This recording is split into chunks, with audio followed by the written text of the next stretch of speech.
The views and opinions on this podcast are those of the hosts and producers and are not those of Apple or any authorized service provider. Information provided is purely for entertainment purposes only. For more information about products and services discussed in this program, we invite you to visit a corporate Apple store or an approved, certified Apple service and sales center.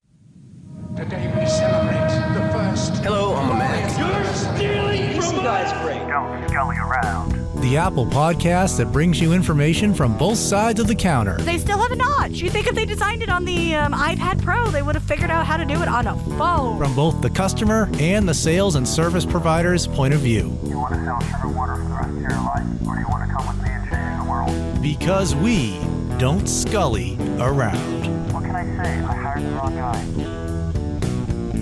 On behalf of the state of Florida, I'd like to give you this gift, a silver-plated space shuttle. Next!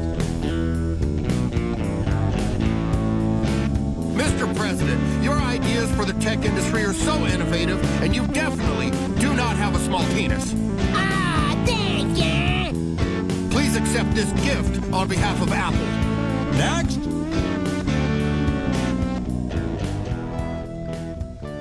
What? How can I follow that? Dude! How long did I leave you alone? Welcome to Don't Scully Around. We're back after 6 years. The notch. The notch. The notch. The infamous notch. Now we call it Dynamic Island. Yeah, now it's a little bubble. Yeah.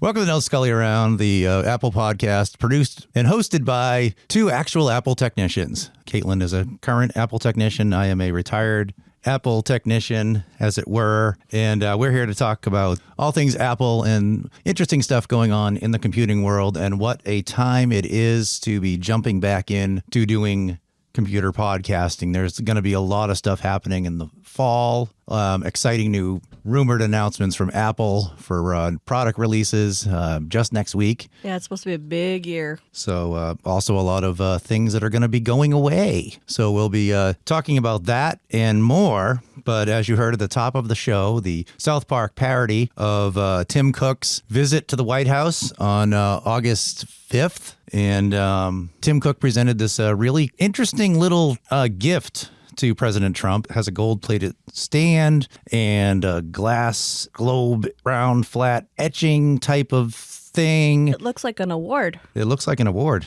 It's a special award, but it's not a leg lamp. But and I actually got a good picture of it this morning, because you don't really see what it says in the press coverage, but it actually says, let me pull the picture up, because it's better than me just trying to remember what it says. Yeah, no, I've been enjoying this. This is immensely fun. Keep going. It says, President Donald J. Trump, Apple American Manufacturing Program. It says Made in the USA 2025, and it actually has Tim Cook's etched signature on it. You don't kind of notice that in the I like coverage. the apple in the middle, though. That's my favorite.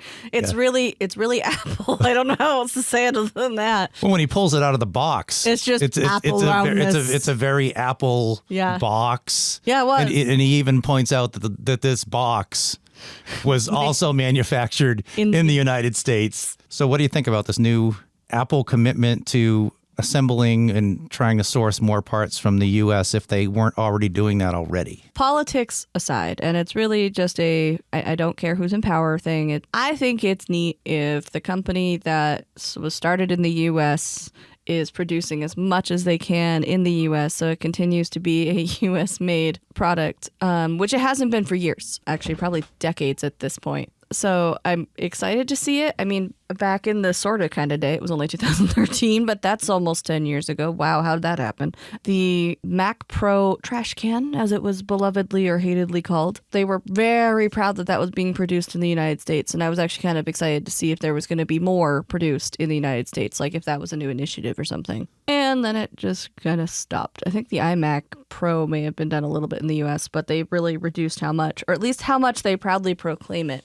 I think then they really changed to focusing on their environmental causes at that point. What else is interesting is that even though they're saying this was all produced in the U.S., a lot of that stuff was already produced in the U.S. They weren't flag waving it. It was kind of the big thing. So it's kind of interesting to see that they're able to help promote this. I am truly hoping to see more in the U.S., but there's a lot more factors to that that goes into that even I can't fully comprehend, I'm sure. But it's not just, cool, we can produce stuff in the U.S. Well, it's more expensive to produce in the U.S., and you think that an iPhone's expensive now. Let's not try and even imagine how much an iPhone will cost if it's produced in the U.S.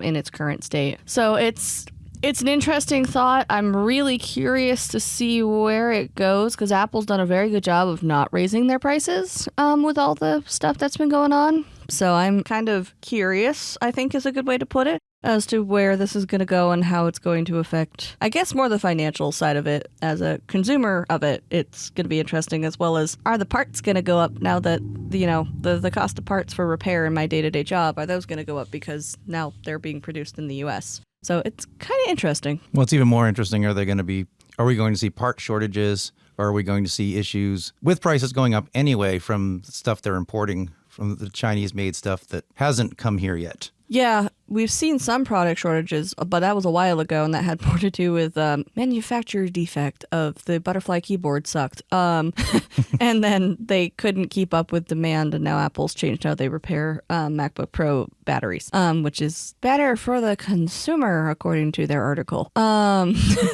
We saw a lot of backlog there. Like, sometimes we could have seen a backlog of a top case replacement, which is a keyboard, mouse, and battery at the time, and speakers. And that could take upwards to 2 months before we got the part in. It was a great time to be a tech, especially when you have to rely on surveys. Those are great. Don't miss those times. But yeah, Apple has now changed that a little bit. So now we have to mail those units in instead of waiting for parts to arrive on it. So it's good and bad. I mean, Apple has also increased its commitment to the U.S. to have $6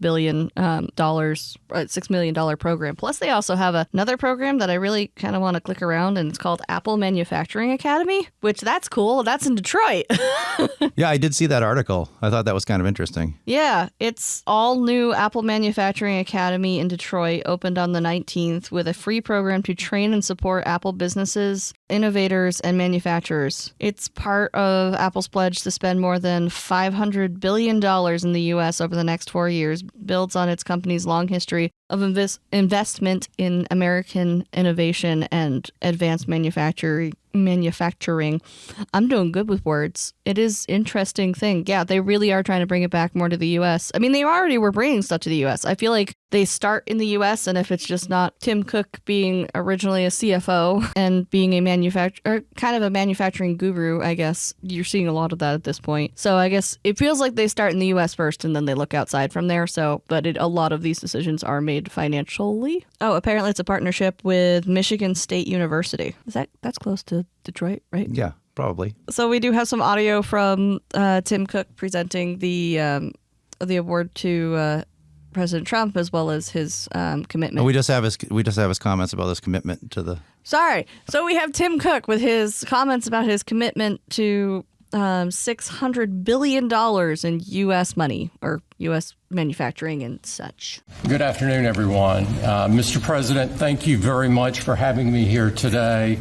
You've been a great advocate for American innovation and manufacturing, and I'm grateful for your leadership and your commitment. That's a commitment we share at Apple because American innovation is central to everything we do. Our products are designed here, we're hiring and growing here, and we support 450,000 jobs with thousands of suppliers and partners in all 50 states. Earlier this year, we made our largest ever spending commitment, $500 billion to the U.S. over the next 4 years. That's already yielding results. Earlier this year, we broke ground on a new factory in Houston to make advanced AI servers. And just last month, the very first test unit rolled off that factory's line, proudly made in America. President Trump shared some kind words about that work, but he also asked us to think about what more we could commit to doing. And Mr. President, we took that challenge very seriously. I'm glad to be here with you today, and I'm very proud to say that today we're committing an additional $100 billion to the United States, bringing our total U.S. investment to $600 billion over the next 4 years. As a part of this, we're launching Apple's American Manufacturing Program. It will spur even more production right here in America for critical components used in Apple products all around the world. And we're thrilled to announce that we've already signed new agreements with 10 companies across America to do just that. First, with today's announcements, I'm proud to say that Apple is leading the creation of an end-to-end silicon supply chain right here in America, from design to equipment to wafer production to fabrication to packaging. In Texas, we're working with manufacturers like Texas Instruments, Global Wafers America, and Applied Materials. We're working with Amcor in Arizona and Broadcom and Global Foundries in New York. Thanks to President Trump's vision, and with his help in his first term, we also led the way to bring TSMC to Arizona by committing to be their first and largest customer. Today, they're producing tens of millions of chips for Apple using one of the most advanced process technologies in America today. We're going to keep working with our suppliers to move even more of this incredibly advanced work to America. And this year alone, American manufacturers are on track to make 19 billion chips for Apple in 24 factories across 12 different states. Second, we're committed to buying American-made advanced rare earth magnets developed by MP Materials, which will become part of Apple's devices shipped around the world. MP is the only fully integrated rare earth producer in the United States, and with this partnership, they'll be significantly expanding their flagship facility in Fort Worth, Texas. We're also thrilled to work together on a cutting-edge rare earth recycling line in Mountain Pass, California. And third, in Kentucky, we've worked with our partners at Corning to build the world's largest and most advanced smartphone glass production line. And I'm pleased to announce that very soon, this is for the first time ever, every single new iPhone and every single new Apple Watch sold anywhere in the world will contain cover glass made in Kentucky. In addition to the American manufacturing program, we're also significantly growing our investments in AI, including expanding data center capacity in North Carolina, in Nevada, in Iowa, in Arizona, and Oregon. So we're going to keep making investments right here in America. We're going to keep hiring in America. And we're going to keep building technologies at the heart of our products right here in America. Because we're a proud American company, and we believe deeply in the promise of this great nation. Thank you all, and thank you, President Trump, for putting American innovation and American jobs front and center. Thank you, sir. Great honor. Thank you very much. Thank you. Appreciate it. Yeah, how about that? Kentucky Blue Glass will be on all future iPhones and Apple Watches. I'm glad you said that because it would have come out grass. And AI. Yes, the company that is revolutionizing AI is definitely not Apple. So glad to know that they're investing in AI because they kind of need to. Yeah, Tim Cook said in those comments that they have a new factory in Houston that they set up and have had their first products roll off the line. So that's first chips. And they're trying to do their chips, which is basically the main brain of the machines. Yeah. So that's impressive. So end-to-end chip, does that mean the Apple Silicon processors, or what chips are they talking about? Yeah, they didn't really say the chips that they're talking about, but it seems like it's trying to come home. We'll see how much of that is real because, he is only president for less than 4 years now. So, they're putting that investment in and then, someone else is in power. And so maybe it's just a lot of talk. But I hope it's not. Should the party in charge change? Where does that leave Apple, and where does that leave those jobs that they... I hope it's not, but that's only because in a dream world, it's really nice to see that, we can do manufacturing in the U.S. But it's, again, only if the product's good. I mean, I get that too. There's also quality, and a lot of those people, quality, unfortunately, has gone overseas. Hey, do you got something to say? You talking to me? Shaker Electronics can help you get your message out, whether it's promoting your business, a call to action, health tips, sharing family recipes, or even a personal memoir. Set up a 2-hour podcast recording session at your home or office today, and we'll bring our professional quality gear to you. Shaker Electronics will work with you to get your finished podcast up and running on platforms like Spotify, iTunes, now Apple Podcasts, of course, and even YouTube. Yes, audio-only podcasts on YouTube are a thing. So contact Shaker Electronics today, won't you? At shakerelectronics@gmail.com, or you can call and text them at 603-397-9114. Produce your own podcast with the help of Shaker Electronics. Shaker Electronics serves the Upper Valley, Twin State area of New Hampshire and Vermont, and they'll travel within 50 miles of Lebanon, New Hampshire. So see how close you are to Shaker Electronics, and they'll come and help you out. ShakerElectronicsNH@gmail.com. Let Shaker Electronics sweep away your computer worries. Oh, am I talking now? Okay. All right.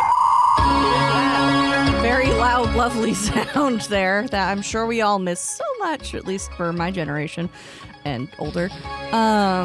The news has come out that AOL is going to discontinue dial-up internet service after 34 years. May seem crazy to even think that that still exists, but it does actually. The more rural you are, sometimes the more desperate you are for the internet, and there's only so many options. I actually still run into it, even where we are here in New Hampshire. The more you go up to the areas that aren't as widely covered, the less likely it is that you are on broadband. So hearing that AOL, the originator of dial-up internet service that really took over the world and took us into this internet time period for the general consumer or general public, it's sad and exciting for the thoughts that, this is the end. It looks like it's going to take place on September 30th. For those who still have it, and it looks like the figure they're saying is in the low thousands of people that still have dial-up internet with AOL. Now the question is, do they realize they still have dial-up internet with AOL?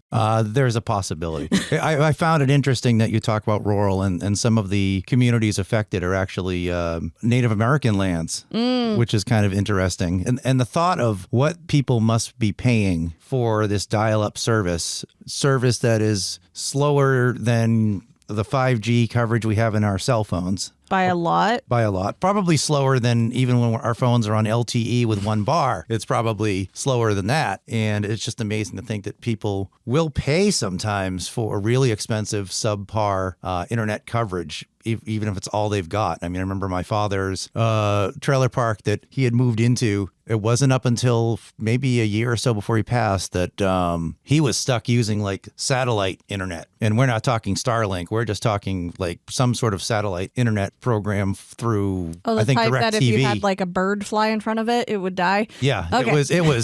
it was bad. But yeah, I mean, we do work in our respective jobs that sometimes you go on site to a customer's home and they've got internet that's like completely unusable. I mean, I remember spending an hour at a customer's house trying to set up his computer because he really wanted to have me set up his computer in his home and watch me click every single button and understand what it was I was doing, even though he was never going to have to do this again because once you set up your new computer, you're good. I couldn't even get his Apple ID logged in. I couldn't get email logged in. And I said to him after an hour, I'm like, look, I'm going to be here for days because your internet router just keeps kicking me offline. And before we can even get anywhere with this computer setup, I have to run some updates on your computer. So it's like, you're going to have to come into the shop. We're going to have to set up another appointment and do this in the shop if you really want to sit here and watch us click every single button rather than just give us information and then we can just set it all up for you and then say, here's your computer, it's ready to go. It's actually a thing when we have new people start at work, especially technicians, who have come from other areas, more populated areas. I have to give them the warning that don't just tell a customer go home and run the update because that could be several days to a week. I learned that one the hard way with a very nice customer who called me back 2 days later and goes, so I've gotten to 10% and it's been 2 days. I thought you said it was going to take 2 hours. And it is true. It will take 2 hours if you have internet that works or that is a decent speed. But sometimes these are the only options. Sometimes they don't need internet. internet at all.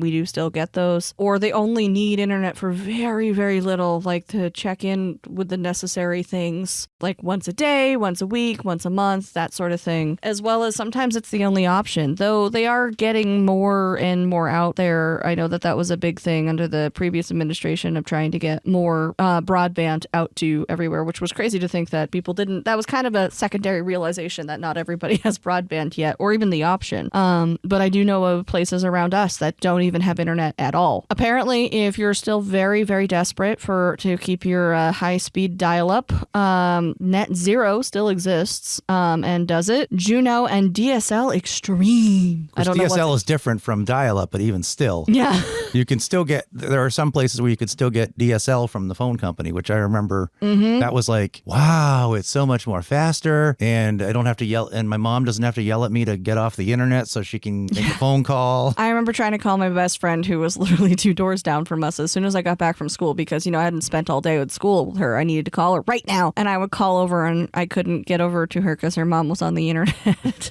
and I remember being really, really mad that I had to go outside and walk 2 houses away to go talk to my friend I had just seen all day at school. Also remember the lovely thing about AOL that it is now part of Yahoo. So that's great. It still has customers on its public switched telephone network. That's what this was called. Wow. They're also discontinuing the associated software, which is AOL Dialer and AOL Shield browser. Oh my God, they had their own browser. I wonder if that made it any faster.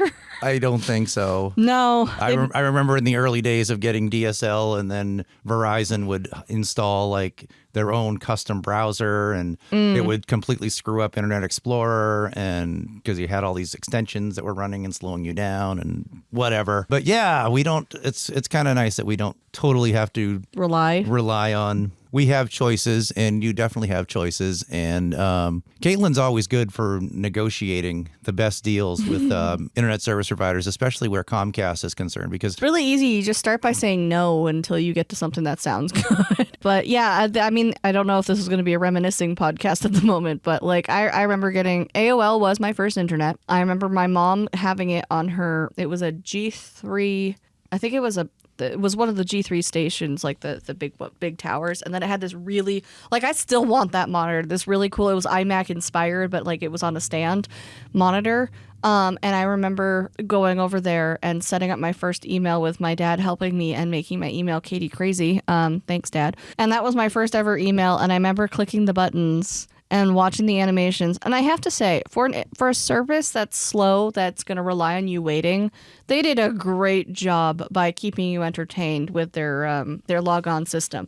Like watching the little people, hearing the sound effects, all of that. I mean, maybe the sound effects had to be there, but still, it kept you entertained while you were waiting to connect because it wasn't fast. It was you click the button and you waited like a good 2, 3, 5, 10 minutes sometimes to get online. as opposed to someone setting up Windows 11, there's just text on the screen saying, "Get ready. Something great's coming." Yep, it's almost ready. It's almost there. Almost there. Almost there. Almost there. Wait a second. Wait. Oh, Got you $1. Got to reboot. We don't know what folks have been paying all this time for AOL dial-up, but where we're concerned in our home, we're very happy with the ISP that we have chosen. We would love to have fiber come to our home. Yeah, and honestly, that just is exciting because of the up and down for the internet speeds, but it's what I actually learned by accident. We were trying to reduce our bill with Comcast, and I misunderstood or I think the person misunderstood, and they actually slowed down our internet speed, which we didn't notice until we tried to rearrange the house a little bit, and then we kept noticing that our internet speed was half the speed of what it was supposed to be, and I had just started noticing that the internet was a little slower than I would have liked it to be. But it was very interesting. So now they've upped us where I think we're about 200 megabytes at this point. And you know what? I am not interested in going higher unless we get fiber. Because so far, I haven't seen a need. Like, it doesn't feel too slow. I think it's like once you get to a certain point, unless you need it, you don't need it. And it's actually surprising how many people don't actually need that top tier speed. I am a tech person. I should have the fastest internet, you'd think. And honestly, that's the way I've been working. But, I stream to got 3 different TVs. I've got way too many computers in the house, let alone devices and other stuff. You'd think that this would be too low, but in all honesty, when we were at the higher speeds, it didn't feel any different than being at the, I guess, medium level that we're at. I definitely couldn't do the 90, which is where we got dropped down to. So long as my stream isn't interrupted and as long as it feels faster than my cell signal, I'm good. Yeah, that's true. I mean, we're not bragging, and we always tell you shop around, but negotiate with your ISP because they may have a deal and they may have a deal you don't know about. We're currently paying around $60 for, I think, 250 to 300 megs. And yeah, when we got dropped down to a lower speed, I didn't start to notice it until there was a slight lag logging in to my Mac Studio upstairs in my music room from a 2016 MacBook Pro. And it was like, it seems a little slower. But quite frankly, at 300 megs, it's practically like sitting in front of the Mac Studio that I'm remote desktoped into. I can almost edit video wirelessly to the other computer with just a tiniest hint of lag. Yeah, and it's interesting too, talking to the tech people. Like, I had surgery recently at the beginning of this year, and of course, right after I got out of surgery and I have to recover from everything, half the house breaks apart, including our internet service was just going in and out, and we thought it was a Comcast issue, so we had a Comcast rep or technician come out and ended up finding even our house is weirdly done for internet services. The previous person decided to wrap the outside of the house in coaxial cable, so I swear every time we have someone else, they're just going out there going trimming. But anyway, so as he was here and we were talking, he was saying that, yeah, the salespeople are pushed to push the fastest speed, even though most people need about 200 to 500, depending on their needs. I mean, we're 2 people, but I have an excess of technology in the house. Yeah. But the 80-year-old grandmother does not need gigabit internet. No, and I mean, if you can get the fiber up, what it is it's the fiber. It has more to do with what you're able to upload, because fiber equals what you're able to download and upload. Coaxial cable or broadband, anything going over the cable lines, those were originally designed just to send not even internet signal. They were designed to send a television signal strong rather than using radio antennas or that sort of thing. So it's old technology that has been upgraded as much as it possibly can. So it was always designed to allow you to download a lot fast, because when you're watching TV, you want to watch TV. You're not really sending TV to the provider. And now they've had to find ways to push it as far as it can. That's why fiber has to be installed. It can't just be, let's upgrade this wire. It's a whole new wire, whole new tech, actually. Heck, even the wires to go in the wall, it's all kind of cool and thin and neat. They have their own limitations, especially in the earlier days. They were very, very look at them funny, breathe on them wrong, and they break. They were very delicate. They're still delicate, but they've done a lot of improvements. And now it's interesting to see that. I'm really curious as to why Comcast hasn't just gone,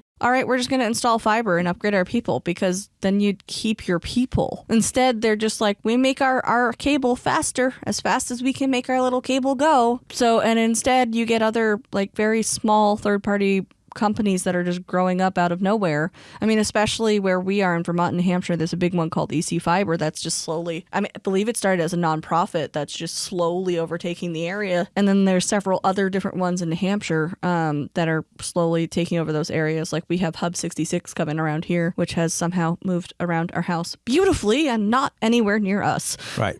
They could run a line off the pole right to our house. That's how the electricity gets here, but it's not a pole. It doesn't go off the pole. It actually gets buried in the ground. Okay. Sorry. I'm sorry. I've done too much research.